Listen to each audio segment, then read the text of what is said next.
Last but certainly not least. Last but certainly not least, Claire. The Frederic Rene Coudert Jr. Award. So Coudert helped found the Rap Coudert Committee here in New York, which basically was trying to infiltrate the education system and check it out for any communist influence. It ended up actually expelling 40 members of the City College of New York for their communist influence in the education system here in New York.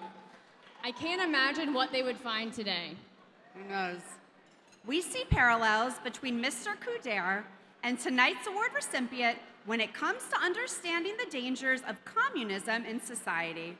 He takes on socialist, non-binary Twitter trolls head on and keeps us on our toes with his unmatched investigative journalism. In all seriousness, though, he has not only challenged the establishment, he has dismantled it on an international level. Now, I'm sure 1940 was a bit different than Steve Bannon's War Room, but the message remains the same. When you set out to take Vienna, take Vienna. And as Executive Secretary Vish Bura powerfully stated last year, we will not live in the pods, we will not eat the bugs, and we will definitely not drink the soy. This recipient lives by this mantra. Ladies and gentlemen, everyone's favorite foul-mouthed Brit, Mr. Raheem Kassam.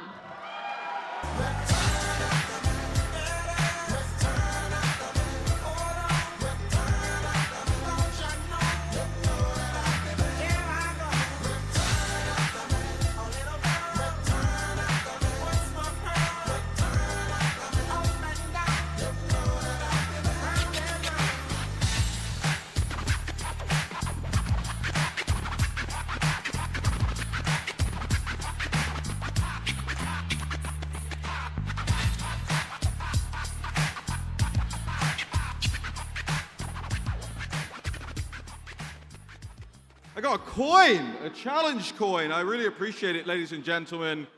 Steve Bannon, everybody, ladies and gentlemen.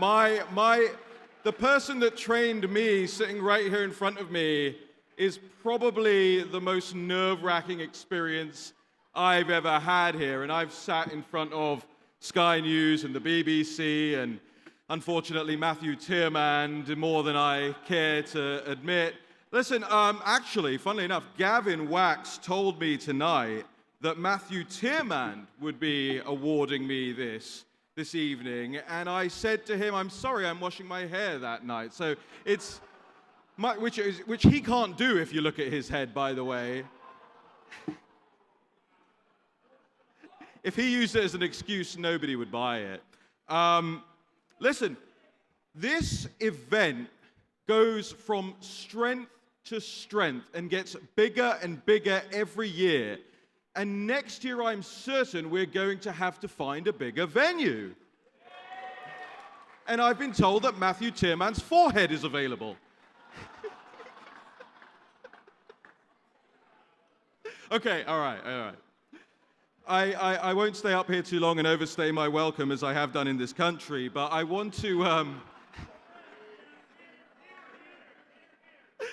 I actually just want to say a few words about the importance of this club. Steve, I think you will probably remember me telling you how much things are changing in New York City. And it was actually only down the street from here all those years ago that we were hosting from the McGraw-Hill buildings the Breitbart Sirius XM morning radio show from 6 a.m. to 9 a.m. And if anybody knows me, I didn't even know that there was a 6 a.m. until Steve told me about it. But it was a powerhouse of a show, and it was guaranteed every morning that you had Lou in Connecticut on line 1, and you had Vinny in New York on line 2. And I'm not going to ask for a moment of silence because he wouldn't have wanted it, but unfortunately, Vinny left us this year. And last year, he was sat right here in this room. He was a stalwart of conservatism in New York, and he was a big, big, big fan of Gavin and the whole team that run this club. So instead of a moment of silence, how about a round of applause for our departed friend, Vinny Ungro.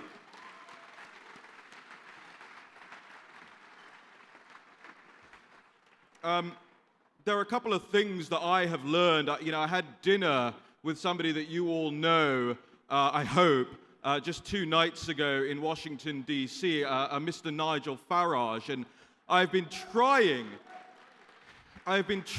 to twist his arm to get back in to the frontline political fight, because if any of you have been watching what's going on in my home country, the United Kingdom, my goodness me, don't we need Nigel Farage back on the front lines. You see, the way to get applause throughout your speeches is just to name drop lots of people. Isn't that right, Steve? I love this club. I really do. And I consider everybody in this room a family member. I know that we have our internal disputes from time to time. I know that we argue amongst ourselves. I know that we might even badmouth each other from time to time. Isn't that right, Matthew Tillman? But the truth is, we have chosen to be in this room. We have chosen each other as family members. And I want to underscore the point tonight, while you're in this room with all of these great people around you, these 3 points that Nigel taught me throughout those campaigns as we led Britain out of the European Union. And those 3 points are embodied in this club.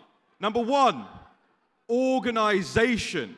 Organization is fundamental, and you look at this around you, it is no small feat to put on an event like this. To put people in this room like America's Mayor Rudy Giuliani. By the way, it doesn't escape me that this table right here in front of me are the last 2 recipients of the National Pulse's Patriot of the Year Award, and we will be announcing our award this year later on this week.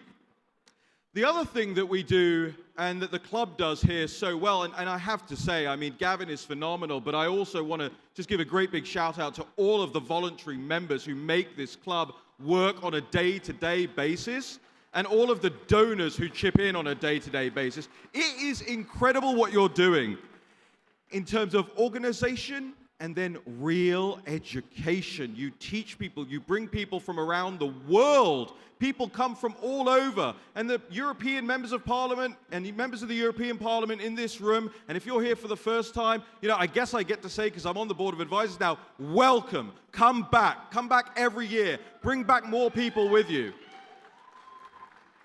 And the last thing I think that is so important to us here is charity and doing good for the communities around you, the little platoons, right, that keep this country and this civilization afloat. This year, the New York Young Republicans raised $26,000 for Tunnel to Towers to build homes for veterans and 9/11 survivors and their families and the people that perished on that day and their families too. And it's just an incredible thing that you guys all do to make that happen, and I'm honored to be a part of it. But I want to say one last thing, and that's about education. You must absolutely every day mock and deride the modern education system in this country, and do it to your children. Make sure they hear you deriding this modern education system and explain why you're doing it. Because they need to hear that, but also understand how to play the system. One of my regrets in my political and journalistic life is actually declaring my own interest a little too early. They found it very easy then to malign me. Oh, he's a conservative, he's fake news, don't listen to him, because he's actually come out and been honest about what he believes in, unlike these other fake news reporters around the world. And, I think taking power in the Western world today is not about heredity or noblesse oblige or entitlement or vanity. It is a fundamental requirement that every single one of you can do, is take those reins of power. It is a must. It is an existential matter. It is not to be thought of as extracurricular. This is your job. This is your destiny. This is our family.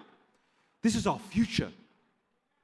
And this is the inheritance that we bequeath, not just to our children and our children's children, but it's what we bequeath to history. It's what we bequeath to the history books, to the fabric of the space and the time that we live in today. Historians will write about the things that you do. Historians will write about the things that we talk about.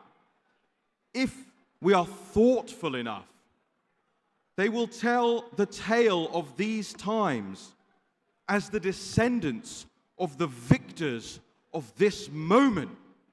And those victors have to be us if we can win. And I believe that we can win. Ladies and gentlemen, thank you. Thank you for having me.